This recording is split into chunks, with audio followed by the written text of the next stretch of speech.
محرم الحرام اسلامی سال کا پہلا مہینہ۔ اسلامی سال یعنی قمری سال یا سن ہجری سال کا پہلا مہینہ محرم الحرام کا بابرکت مقدس ماہ ہے۔ اس ماہ مقدس میں سن ہجری سال تبدیل ہوتا ہے۔ لفظ محرم حرم سے ماخوذ ہے، جس کے معنی عزت و احترام کے ہیں۔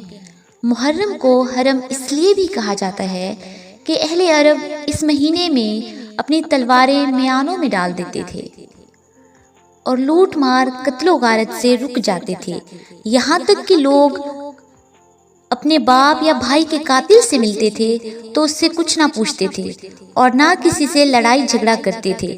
گویا زمانے جاہلیت میں بھی لوگ محرم کا احترام کرتے تھے اور اس مہینے میں کسی انسان کے قتل اور جنگ و جدل کو حرام سمجھتے تھے۔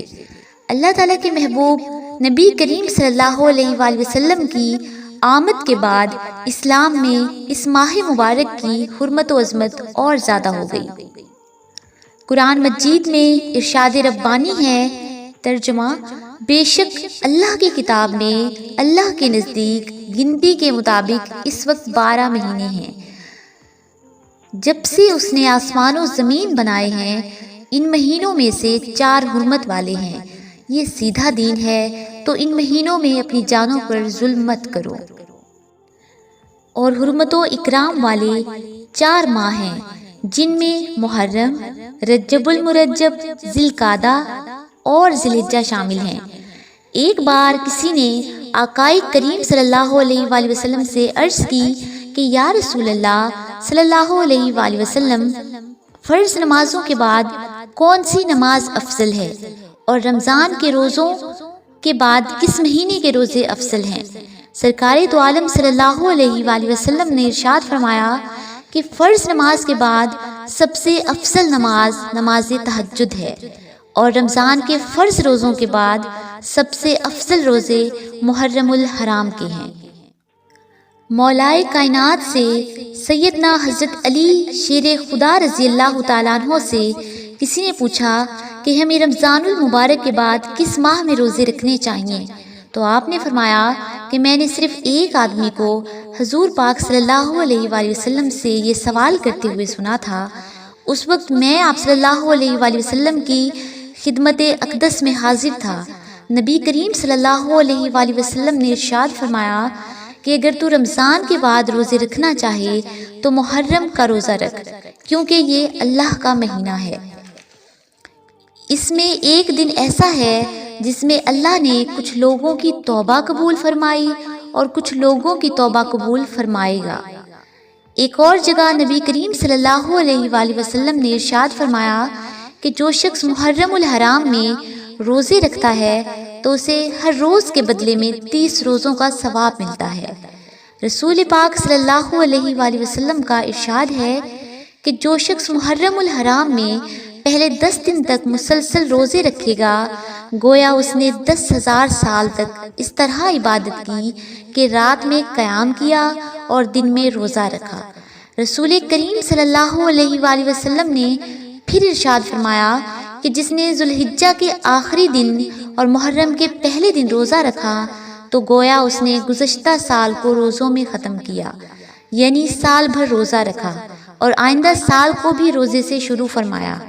اللہ ان روزوں کو اس کے 50 برس کے روزوں کا کفارہ بنا دے گا۔ اس ماہ مقدس کا 10واں دن، جسے یوم عاشورہ بھی کہتے ہیں۔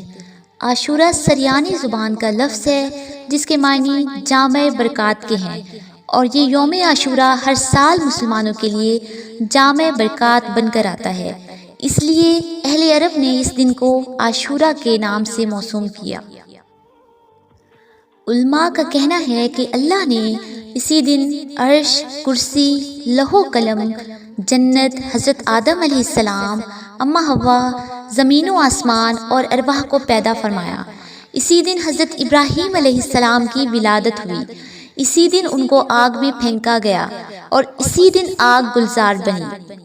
اسی دن اللہ نے بنی اسرائیل کو فرعون کے ظلم سے نجات دلائی۔ یہی وہ دن ہے جس میں حضرت نوح علیہ السلام کی کشتی جودی پہاڑ پر رکی۔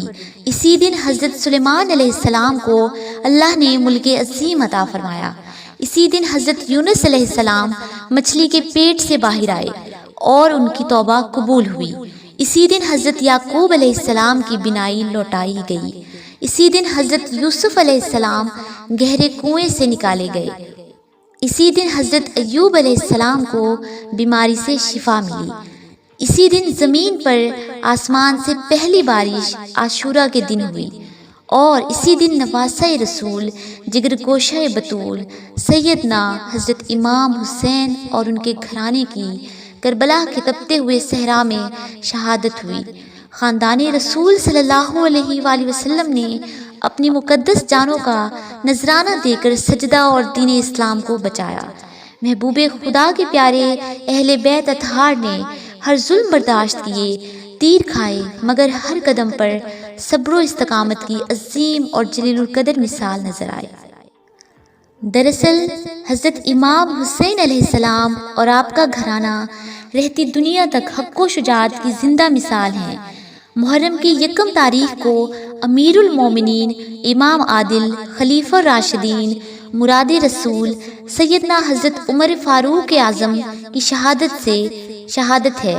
گویا اسلام کے آغاز سے لے کر اختتام تک قربانی اور شہادت ہی ہے۔